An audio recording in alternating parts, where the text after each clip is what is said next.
MDMA പിടിച്ചപ്പോൾ ആളുടെ mobile phone check ചെയ്തപ്പം അവൻ കൂട്ടുകാരന് മെസ്സേജ് അയച്ചിരിക്കുകയാണ്. രാത്രി ഞാനിത് പാക്ക് ചെയ്തപ്പോൾ അമ്മ വന്നായിരുന്നു. ബാക്കിയെല്ലാം ഞാൻ പെട്ടെന്ന് എടുത്ത് മാറ്റി. ഒരെണ്ണം മടിയിൽ കിടന്നു. അമ്മയെടുത്ത് നോക്കിയത്. അമ്മയെടുത്ത് നോക്കിയപ്പോൾ ഞാൻ അമ്മയോട് പറഞ്ഞു, നിൻ്റേതാണ്, ബൈക്കിന് മൈലേജ് കിട്ടുന്നതിന് വേണ്ടി ഓയിലിനകത്ത് ഇടാൻ വേണ്ടിയിട്ടുള്ളതാണ്. നീ നാളെ രാവിലെ 10 മണിയാകുമ്പോൾ വരണം. അമ്മ ചോദിച്ചാൽ ഇങ്ങനെ തന്നെ പറയണം. അവൻ്റെ മൊബൈലിലെ ചാറ്റ് നമ്മൾ ചെക്ക് ചെയ്തപ്പോൾ കിട്ടിയ മെസ്സേജാണ്. അതുപോലെ തന്നെ ആൺകുട്ടികളൊക്കെ കണ്ണെഴുതുന്ന ചിലപ്പോൾ നമ്മൾ കാണാറുണ്ട്. കണ്ണ് തൂങ്ങാന്ന് പറയും നമ്മൾ ചിലപ്പം ഇത് ഉപയോഗിച്ച് കഴിയുമ്പോഴത്തേക്കിനും. അത് അറിയാതിരിക്കുന്നതിന് വേണ്ടിയിട്ടാണ് ഈ കണ്ണെഴുതുന്നത്. ചിലപ്പം നമ്മുടെ കുട്ടികൾ രാത്രി 7 മണിക്ക് ശേഷം പുറത്ത് പോകുന്നില്ല എന്നുള്ളത് നമ്മൾ ഉറപ്പുവരുത്തണം. നമ്മൾ ഇവിടെ തന്നെ പലരെയും കാണാറുണ്ട്. രാത്രി 1 മണിക്കും 2 മണിക്കും ചായ കുടിക്കാൻ നമ്മൾ തടഞ്ഞു നിർത്തി ചോദിക്കുമ്പം ചായ കുടിക്കാൻ പോകുന്നതാണെന്ന് പറയുന്നത്. പക്ഷെ നമുക്കൊരിക്കലും അവരെ തടഞ്ഞു നിർത്താൻ പറ്റില്ല. എന്തുകൊണ്ട് നിങ്ങൾ ഈ സമയത്ത് ചായ കുടിക്കാൻ പോകുന്നത് ചോദിക്കാൻ പോവോ? ചോദിക്കാൻ പറ്റില്ല. പക്ഷെ പേരൻസിന് ചോദിക്കാൻ സാധിക്കും. നമ്മളൊക്കെ ഒരു രാത്രി 9 മണിക്ക് ആഹാരം കഴിച്ചു കഴിഞ്ഞാൽ പിന്നെ ആഹാരം കഴിക്കുന്ന ഒരു സ്വഭാവമില്ല. പക്ഷെ ഇന്നത്തെ നമ്മുടെ ന്യൂ ജനറേഷൻ കുട്ടികൾ രാത്രി 2 മണിക്കും 3 മണിക്കാണ് ആഹാരം കഴിക്കുന്നത്. അദ്ദേഹത്തിൻ്റെ ഒരു സ്പീച്ചിൻ്റെ ഭാഗമാണ് നമ്മൾ എടുത്തത്. അപ്പോൾ അവരുടെ അനുഭവമാണ് പങ്കുവെക്കുന്നത്. MDMA ആയിട്ട് പിടിച്ചപ്പോൾ ഇവരുടെ ഫോണും ചാറ്റൊക്കെ പരിശോധിക്കുമ്പോൾ പരസ്പരമുള്ള പ്ലാനിങ് ആണ്. MDMAൻ്റെ ഈ ഒരു മെറ്റീരിയൽ ഉണ്ടല്ലോ, ഈ സാധനം പൊതിഞ്ഞ ഈ സാധനം, അത് ഡീസലിൻ്റെ കൂടിയും പെട്രോളിൻ്റെ ഒക്കെ കൂടെ ഇടുന്നതാണ്. സംഭവം മൈലേജ് കൂടാനാണെന്നാണ്. സാധാരണ പണ്ട് കുട്ടികളെ പറ്റി പറയലുണ്ട്, അമ്മ എനിക്കിന്ന് ടൈം ടേബിൾ കിട്ടേണ്ട ദിവസമാണ്, ഒരു 100 റുപ്യ വേണം. ടൈം ടേബിളിൽ നിന്ന് കുട്ടി പറഞ്ഞ് പൈസ വാങ്ങിയെന്ന് സാധാരണ പറയാറുണ്ട്. അപ്പം ശരിക്ക് കുട്ടികളുടെ ഒരു തന്ത്രങ്ങൾ, കുട്ടികൾ ഉപയോഗിക്കുന്ന തന്ത്രങ്ങൾ, പല നിലക്കുള്ള തന്ത്രങ്ങളുണ്ട്. ഫോൺ യൂസ് ചെയ്യുന്നിടത്ത് ഈ പ്രായത്തിൽ അവർ അഡിക്ഷന് വിധേയമാകുമ്പോൾ, അവർ ഇത്തരം അനുഭവങ്ങളിലൂടെ കടന്നു പോകുമ്പോൾ അവരുപയോഗിക്കുന്ന ഇത്തരം തന്ത്രങ്ങളും മെക്കാനിസങ്ങളും നമ്മൾ അറിഞ്ഞിരിക്കുക എന്നുള്ളത് ഭയങ്കര പ്രധാനമാണ്. ഫോണൊക്കെ മനോഹരമായിട്ട് എന്ത് ചെയ്യും, അവരുമ്മ വരുമ്പോൾ സാധനം അങ്ങോട്ട് റെഡിയാക്കും, ഉമ്മാക്ക് സാധനം കൊടുക്കും. ഉമ്മാൻ്റെയും ഉപ്പാൻ്റെയും ഫോൺ വെച്ചിട്ട് തന്നെ എല്ലാ പരിപാടിയും ചെയ്യും. അപ്പോൾ എനിക്കതൊന്നും മനസ്സിലാവില്ല എന്ന് പറയല്ല വേണ്ടത്. വളരെ വിദ്യാഭ്യാസപരമായിക്ക് വളരെ മുന്നിൽ നിൽക്കുന്ന ഒരാളുടെ മകന് ഫോൺ അഡിക്റ്റ്, അശ്ലീല വീഡിയോകൾക്ക് അഡിക്റ്റായിട്ട് വന്നപ്പോൾ അവന് ഫോൺ അഡിക്റ്റാണെന്നും ഇവർക്ക് മനസ്സിലായിട്ടില്ല. ഇവൻ ഭയങ്കര മാസ്റ്റർബേഷൻ ചെയ്യുന്നുണ്ട്. മാസ്റ്റർബേറ്റ് ചെയ്യണത് വാപ്പ പിടിക്കുകയാണ്. അങ്ങനെയാണ് എന്ത് ചെയ്യണത്, നമ്മുടെ അടുത്ത് വരുന്നത്. അപ്പോൾ ഇവന് ഇതിലേക്ക് എങ്ങനെ എത്തിയതെന്ന് വെച്ച് കഴിഞ്ഞാൽ വാപ്പാൻ്റെയും ഉമ്മാൻ്റെയും ഫോണെന്നാണ് എത്തിയത്. അപ്പോൾ മൂപ്പര് യൂട്യൂബിൻ്റെ സെർച്ച് ഹിസ്റ്ററിയൊക്കെ ഓണാക്കിയിട്ടിരിക്കുകയാണ്. എന്ത് സെർച്ച് ചെയ്താലും കാണാവുന്ന വിധം ഇട്ടിരിക്കുകയാണ്. പക്ഷേ അവന് മനോഹരമായിട്ട് കാണുന്നുണ്ട്. കാരണം ഹിസ്റ്ററിയിൽ വരാതെ സെർച്ച് ചെയ്യാനുള്ള ഓപ്ഷൻ അവനറിയാം. വളരെ വിദ്യാസമ്പന്നനായി വാപ്പാക്കത് അറിയില്ല. അതൊരു വിഷയമാണ്. അപ്പം കുട്ടികൾ ഉപയോഗിക്കുന്ന ഇങ്ങനത്തെ ട്രിക്സ് ആൻഡ് ടെക്നിക്സ് ഉണ്ട്, അത് നമ്മൾ അറിഞ്ഞിരിക്കണം. ഇവരെ സെർച്ച് ചെയ്യുമ്പോൾ ഇവർക്ക് പലപ്പോഴും എന്നെ അമ്മക്ക് സംശയമാണ്, എന്നെ അപ്പാക്ക് സംശയമാണ് എന്നുള്ള ചില ഡയലോഗുകൾ അവരിങ്ങനെ പറയും. അതൊരു ജെന്യൂനായിട്ടുള്ള ഡയലോഗാണ്. അത് പരിഗണിച്ചുകൊണ്ട് നമ്മൾ വളരെ പരിശോധിച്ച് പ്ലാൻ ഉണ്ടാക്കി പോകണം. കുറച്ച് ബുദ്ധിമുട്ടുണ്ട്. ഞാൻ സാധാരണ പറയും, ഒരു കുഞ്ഞുണ്ടാകാൻ വലിയ പണിയൊന്നുമില്ല പഠിച്ചോൻ തൗഫീഖ് ചെയ്താൽ. പക്ഷേ ആ കുഞ്ഞിനെ വളർത്തിണ്ടാക്കൽ വലിയ പണിയാണ്. അപ്പം അത് നമ്മൾ ശ്രദ്ധിക്കണം. പിന്നെ ഈ ചായ കുടി ഒരു പുതിയ ട്രെൻഡാണ്, പുതിയ കാലത്തൊരു ട്രെൻഡാണ്. ഇപ്പോൾ ചായ എന്ന് പറയുമ്പോൾ തന്നെ നമുക്ക് ആ ലൈറ്റില്ലാതെ, വൈബ് ലൈറ്റുകളില്ലാതെ ചായ നമുക്ക് ഓർമ്മ വരുന്നേ ഇല്ല. അപ്പോൾ ചായ ഒരു പുതിയ ട്രെൻഡായി വന്നപ്പോൾ രാത്രി 2 മണിക്കും 3 മണിക്കൊക്കെ കുട്ടികളെ കാണും. ഇവിടെ പെരിന്തൽമണ്ണ പോലീസ് ഈ ട്രെൻഡ് രൂപപ്പെട്ടുകൊണ്ടിരിക്കുന്ന സമയത്ത് കാളിയാവ് ഭാഗത്തു നിന്ന് ഏതോ 2 കുട്ടികൾ ഇവിടെ ബൈക്കിൽ ചായ കുടിക്കാൻ വന്നിട്ട് പോലീസ് പിടിച്ചിട്ട് ഇവിടുന്ന് സ്റ്റേഷനിൽ കൊണ്ടുപോയി ചായ ഉണ്ടാക്കി. അതാണോ? ഒരുപാട് ഇഷ്യൂ ഉണ്ടായി. അതിലെന്ത് ചെയ്തെന്ന് വെച്ചാൽ MLA ഇടപെട്ടു. അങ്ങനത്തെ കുറേ സംഭവങ്ങളൊക്കെ ഉണ്ടായി. അപ്പോൾ അവിടെ MLA ഇടപെട്ടതൊക്കെ ഒരു പോയിന്റ് തന്നെയാണ്. അത് നമ്മൾ നിരാകരിക്കണില്ല. നമ്മൾ MLA-നോട് തന്നെ വിഷയം പറഞ്ഞിട്ടുണ്ടായിരുന്നു. അതേ സമയത്ത് കുട്ടികൾ, ഒരു പ്രത്യേക പ്രായത്തിലുള്ള കുട്ടികൾ ഇങ്ങനെ തെണ്ടി നടക്കുമ്പോൾ അതിലൊരു പ്രശ്നമുണ്ട്. അത് വേറൊരു അഡിക്ഷനാണ് ശരിക്ക്. ചായ കുടിക്കാൻ 26 കിലോമീറ്റർ യാത്ര ചെയ്യുക, എന്നിട്ട് അവിടെ പോയിട്ട് ചായ കുടിച്ച് കുറേ നേരം സൊറ പറഞ്ഞ് കഥ പറഞ്ഞ് ഇരിക്കുക. ഇപ്പം നമ്മൾ പൊതുവേ രാത്രി യാത്ര ചെയ്യുന്ന ആൾക്കാരാണ്. അപ്പോൾ കാണുന്നുണ്ട് നമ്മൾ അങ്ങനെ ഇരിക്കുന്നുണ്ട്. അപ്പോൾ വേറെയും കുറേ സ്ട്രെയിഞ്ചർ ആയിട്ടുള്ള ആളുകളുടെ കൂടെയുള്ള ടൂറ്, സ്ട്രെയിഞ്ചർ എന്ന് പറഞ്ഞാൽ ചിലപ്പോൾ ആളുകൾക്ക് മനസ്സിലായിട്ടുണ്ടാവില്ല. അതായത് പരിചയമില്ലാത്ത ആളുകളുടെ കൂടെയുള്ള ടൂറ്, ചായകുടി, അങ്ങനെ സ്പേസ് ഇവിടെ ഈ പെരിന്തൽമണ്ണ അടുത്ത പ്രദേശത്ത് വന്നിരുന്നു. സ്ഥലമൊന്നും പറയണില്ല നമ്മൾ. ചെക്കന്മാർ ഇന്ന് രാത്രി പോവും. അപ്പോൾ അവിടെ പോയി ഇരുന്നിട്ട് എന്ത് ചെയ്യുക, അപ്പോൾ നാട്ടുകാർ പിന്നെ തല്ലി ഓടിച്ചു എന്ന് പറഞ്ഞു. അതായത് അവിടെ അങ്ങനെ ഇരിക്കുന്നുണ്ടാവും, നേരെ പെൺകുട്ടി ആൺകുട്ടിയൊക്കെ ഉണ്ടാവും, പോവുക, വർത്തമാനം പറയാം,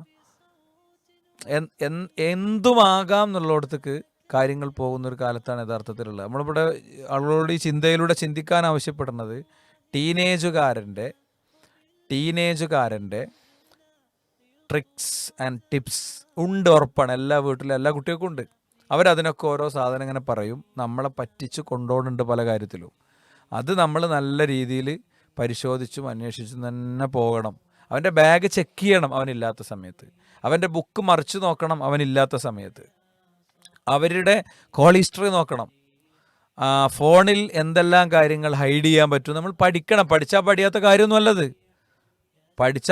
കാര്യമൊന്നുമല്ല.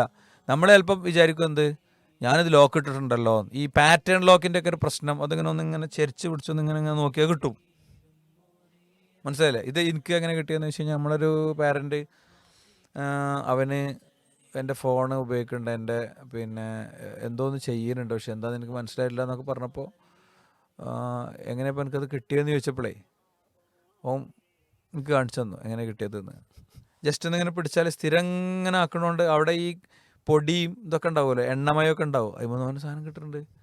എന്നിട്ട് ഉമ്മ വിചാരിക്കണം എന്താ, ഫോൺ ലോക്കാണല്ലോ എന്നാണ് ഉമ്മ വിചാരിക്കുന്നത്. അപ്പോൾ അത് നമ്മൾ ശ്രദ്ധിക്കണം. പിന്നെ അലാം ക്ലോക്ക് വെക്കാൻ വേണ്ടിയിട്ട് ഫോൺ വെക്കേണ്ട ഒരു കാര്യമല്ല, ടീനേജുകാരുടെ കാര്യമാണ് ഞാൻ പറയുന്നത്. നല്ലൊരു അലാം ക്ലോക്ക്, നല്ല ശബ്ദത്തിലുള്ളൊരു, അമ്മാക്കും എങ്ങനെ എനിക്ക് സുബൈക്ക് നീക്കാനുള്ള അലാം ക്ലോക്കാണ്.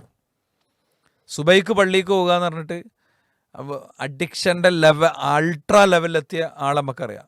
സുബൈക്ക് പള്ളിക്ക് പോകും, പള്ളിക്കൊക്കെ എത്തൂല, ഇങ്ങനത്തെ കാര്യങ്ങളിൽ ഇടപെട്ട് കഥ കഴിഞ്ഞ ആൾക്കാരെ നമുക്കറിയാം.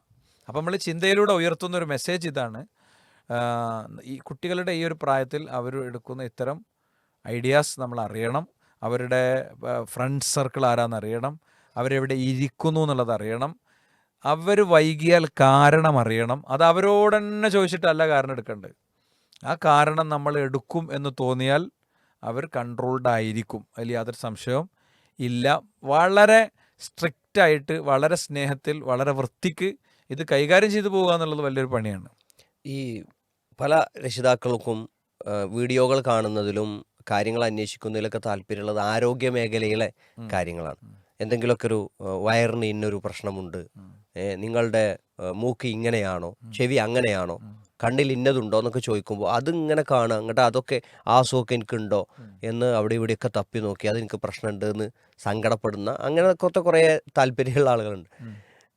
അതൊരു അതിൽ നിന്ന് നമ്മൾ സമയം ചെലവാക്കുന്നത് ഒഴിവായി കുട്ടികളുടെ പുതിയ ട്രെൻഡുകളും അവരുടെ രീതികളും ഒക്കെ മനസ്സിലാക്കുന്ന ഇത്തരം ക്ലാസ്സുകൾ, ഇത്തരം നിർദ്ദേശങ്ങൾ അതുകൂടി മനസ്സിലാക്കി, ഇപ്പോൾ കുട്ടി ലഹരി ഉപയോഗിക്കുന്നുണ്ടോ എന്ന് തിരിച്ചറിയാനുള്ള വഴികൾ പറഞ്ഞു തരുമ്പോൾ അത് മറച്ചു വെക്കാനുള്ള വഴികളും കുട്ടികൾ ഉപയോഗിക്കുന്നുണ്ട്. എങ്കിലും ഒരു പരിധിവരെ അവരുടെ സ്വഭാവ വ്യതിയാനങ്ങളിൽ നിന്നൊക്കെ മനസ്സിലാക്കിയെടുക്കാൻ സാധിക്കുന്ന കുറേ വകുപ്പുകളുണ്ട്. അത്തരം പഠനങ്ങൾക്ക് കൂടി നമ്മൾ സമയം കണ്ടെത്തുക. അല്ലാതെ ആരോഗ്യത്തിനെക്കുറിച്ചുള്ള ഒന്നും കേൾക്കണ്ടെന്നല്ല, പക്ഷേ പല യൂട്യൂബിലും വെറുതെ അനാവശ്യമായി ഇത്തരം കാര്യങ്ങൾ പറയാം, പേടിപ്പിക്കാൻ വേണ്ടി പറയാം. അപ്പോൾ നമ്മുടെ ആരോഗ്യ വിചാരവും ആരോഗ്യ ചിന്തകളൊക്കെ നമ്മുടെ യൂട്യൂബിൽ പ്രത്യേകമായി ചാനൽ തന്നെ നമ്മൾ ഉണ്ടാക്കിയിട്ടുണ്ട്. അതിൽ ഡോക്ടർമാർ വളരെ കൃത്യമായി ആവശ്യമുള്ള കാര്യങ്ങൾ മാത്രം നമുക്ക് പറഞ്ഞു തരുന്നുണ്ട്. അത് ഉപയോഗപ്പെടുത്തുകയും ചെയ്യുക. അനാവശ്യമായ കുറേ കേൾവികൾ ഒഴിവാക്കി വളരെ പ്രധാനപ്പെട്ട ആവശ്യമുള്ള കേൾവികളിലേക്ക് ചുരുക്കുകയും വേണം. ആരോഗ്യ വിഷയങ്ങളൊക്കെ അത് പഠിച്ച ഡോക്ടർമാരുടെ അടുത്ത് നിന്നാണ് എടുക്കേണ്ടത്. 2-3 മാസത്തെ കോഴ്സൊക്കെ ചെയ്ത് അനാട്ടമി, മനുഷ്യൻ്റെ ശരീരശാസ്ത്രം ഫുള്ള് അറിയണ ആളെപ്പോലെ ചികിത്സയും കാര്യങ്ങളൊക്കെ നടത്തണേ. വഴിതെറ്റിയ കുറേ ചികിത്സകളുണ്ട്, അത് വളരെ ഗൗരവത്തിൽ കൈകാര്യം ചെയ്യേണ്ടതാണ്. അതുകൊണ്ട് ജീവൻ പോയ ആൾക്കാരുണ്ട്. ഞാൻ സാന്ദർഭികമായിട്ട് പറഞ്ഞു എന്ന് മാത്രമേ ഉള്ളൂ. അപ്പോൾ ഏതായാലും ചിന്തയിലൂടെ നമ്മൾ ഉയർത്തുന്ന ഒരു സന്ദേശം ഇതാണ്. അങ്ങനെ പിന്നെ പെട്രോളിന് മൈലേജ് കൂട്ടാനുള്ള പല മരുന്നും ഉണ്ടാകും. അപ്പോൾ അതൊക്കെ ഇങ്ങനത്തെ എക്സാമ്പിൾസൊക്കെ നമ്മുടെയൊക്കെ ഒരു ജീവിത പരിസരത്ത് തന്നെ കിട്ടും, അതിൽ സംശയമല്ല. കുട്ടികൾ പലതും പലയിടത്തും ഒളിപ്പിച്ചു വെക്കും. ക്യാഷ് ഇതേപോലത്തെ ഒരു വിഷയമാണ്. ക്യാഷ് അലക്ഷ്യമായിട്ടിടും രക്ഷിതാക്കൾ. വാപ്പം ചെയ്യും, പോക്കറ്റിൽ നിന്ന് ഒഴിവാക്കുന്ന പൈസയൊക്കെ കൊണ്ടുപോയിട്ട് ജനൽമടും അവിടെ ഇടും. ഇത് ചെറിയ പ്രായത്തിൽ 1 ഉറുപ്പ്യ 2 ഉറുപ്പ്യ എടുത്ത് ഇങ്ങനെ ശീലിച്ച് വഴിതെറ്റണ സംഭവങ്ങളുണ്ട്. അപ്പോൾ ഇങ്ങനെ പ്രാർത്ഥിച്ചാൽ മതി, പഠിച്ചവനെ എന്തെങ്കിലും കെണിയും പണിയൊക്കെ ഉണ്ടെങ്കിൽ എനിക്ക് നീ കാണിച്ചു തരണം എന്ന് ശരിക്കും പ്രാർത്ഥിച്ചാൽ എല്ലാതും കാണാൻ പറ്റും. പിന്നെ പൊതുവേ ജിമെയിൽ മക്കളുടെ കയ്യിലുള്ള ഫോണും ഇപ്പോൾ എന്താ വെച്ചാൽ +2 പഠിക്കുന്ന കുട്ടികളൊക്കെ ഉണ്ടെങ്കിൽ അവരിപ്പോൾ ഇന്നലെ നമ്മളൊരു വീട്ടിൽ പോയപ്പോൾ പറഞ്ഞു 10 മണിയായാൽ ഉറങ്ങാൻ വാപ്പാൻ്റെ ഓർഡർ ഉണ്ട്. ഗൾഫിൽ പ്രവാസിയാണ് വാപ്പ. എനിക്ക് ഭയങ്കര ഇഷ്ടമായി. ഈ മക്കളെല്ലാം പഠിക്കുന്ന കുട്ടികളാണ്, പെൺകുട്ടികളാണ്, നല്ല പഠിക്കുന്ന കുട്ടികളാണ്, നല്ല സ്വഭാവമാണ്, നല്ല മക്കളാണ്. അപ്പോൾ 10 മണിയായാൽ പിന്നെ ഫോൺ ഒരാളെയും കയ്യിലുണ്ടാകാൻ പാടില്ല എന്ന് വാപ്പാൻ്റെ ഓർഡർ ഉണ്ട്. മാത്രമല്ല അപ്പോൾ മോളൊക്കെ ഇപ്പം ഡിഗ്രിയാണ്. അപ്പോൾ അവളൊക്കെ ഓൺലൈനിൽ കണ്ട എളാപ്പാർ വിളിക്കും, ആ എന്താണ് അന്ന് ഓൺലൈനിൽ കാണുന്നുണ്ടല്ലോ എന്ന് നിങ്ങൾക്ക് വിളിക്കും. ഇതിലൊക്കെ ശരിക്കൊരു അതൊന്ന് മൗൾഡ് ചെയ്തെടുത്താൽ നല്ലൊരു സംഭവമാണത്. അപ്പോൾ മോള് പറയും എനിക്ക് കുറേ എഴുതാനും വായിക്കാനൊക്കെ അല്ലമ്മ, അതുകൊണ്ടാണ് എന്ന് പറയും എന്നാണ്. അപ്പോൾ സത്യത്തിൽ എന്താണെന്ന് വെച്ച് കഴിഞ്ഞാൽ ഒരു പ്രശ്നമല്ല, നമുക്ക് കൊടുക്കുക. ഇവരുടെ ജിമെയിൽ അക്കൗണ്ടും ബാക്കി കാര്യങ്ങളൊക്കെ ഒന്നായാൽ മതി. ഉമ്മാൻ്റെ ജിമെയിൽ അക്കൗണ്ടും കാര്യങ്ങളൊക്കെ ആകുമ്പോൾ കുറേ കാര്യങ്ങൾ നടക്കും. ഇത് പരിശോധിക്കാനൊക്കെ ഉള്ള സംവിധാനം ഉണ്ടാക്കുക. പാരൻ്റൽ കൺട്രോൾ ഇട്ടാൽ മതി. പാരൻ്റൽ കൺട്രോൾ എന്ന് പറഞ്ഞ സംഭവം ഉണ്ടല്ലോ, അതിൽ നമുക്ക് എന്തൊക്കെ കണ്ടു എന്തൊക്കെ നോക്കി എന്നുള്ളതൊക്കെ വിശദമായിട്ട് കിട്ടും. പിന്നെ ചുമരിലേക്ക് തിരിഞ്ഞിരുന്ന് പറ്റൂല, റൂമിൽ ഒറ്റയ്ക്ക് ഇരുന്ന് പറ്റൂല, പബ്ലിക് സ്പേസിലേ പറ്റുള്ളൂ. എന്തായാലും 10 മണിക്ക് ശേഷമുള്ള ഫോൺ ഉപയോഗമൊക്കെ വളരെ സ്ട്രോങ് ആയിട്ട്, രാത്രി ഒരു 9 മണിക്ക് ശേഷമുള്ളതൊക്കെ സ്ട്രോങ് ആയിട്ട് കൺട്രോൾ ചെയ്യേണ്ടതാണ്. എല്ലാ ശൈത്താന്മാരും ഒന്നിച്ചിറങ്ങണേ നേരാണത്. ഇപ്പോൾ ഈ ഫേസ്ബുക്കിൻ്റെ ഒക്കെ സ്വഭാവം മാറുന്നുണ്ട്. ഞാനിപ്പോൾ കഴിഞ്ഞ ദിവസം നിരീക്ഷിച്ചപ്പോൾ അതിൻ്റെയൊക്കെ ഒരു സ്വഭാവം മാറുന്നുണ്ട്. വേറെ കുറേ മോശം സാധനങ്ങളൊക്കെ ഇങ്ങനെ പ്രൊമോട്ട് ചെയ്യപ്പെടുന്ന അങ്ങനത്തെ ഒരു ലോകത്താണ് നമ്മൾ ജീവിക്കുന്നത്. ഒരു 3-4 ദിവസം വളരെ ക്രൂഷ്യലായിട്ട് ഞാൻ ചെക്ക് ചെയ്ത് ഇരുന്ന് കുറേ സാധനം ക്ലോസ് ചെയ്തു. എപ്പോഴോ ഒന്ന് വാച്ച് ചെയ്തപ്പോൾ മനസ്സിലായൊരു കാര്യമാണ്. ഈ ഒന്നും സംഭവിക്കൂല, ഒന്നും പറ്റൂല, ഓലൊക്കെ ഉഷാറാണ് എന്ന ചിന്തയും തെറ്റാണ്. ഇത്തരം എന്തെങ്കിലും കാര്യങ്ങൾ കേൾക്കുമ്പോഴേക്ക് എൻ്റെ കുട്ടി അവിടെ എത്തിക്കഴിഞ്ഞു, ഓനഞ്ഞ് പിടിച്ചാൽ കിട്ടൂല എന്ന ചിന്തയും തെറ്റാണ്. ഇതിൻ്റെ ഒരു മധ്യമ നിലപാട് സ്വീകരിച്ച് ബുദ്ധിപൂർവം കുട്ടികളുടെ പ്രശ്നങ്ങൾ കണ്ടെത്താനും അതിന് പരിഹാരങ്ങൾ നിർദ്ദേശിക്കാനും രക്ഷിതാക്കളെ സംബന്ധിച്ചോളം ഉത്തരവാദിത്വവും ബാധ്യതയും ഉണ്ട് എന്ന് നമ്മൾ ചുരുക്കി പറയാം.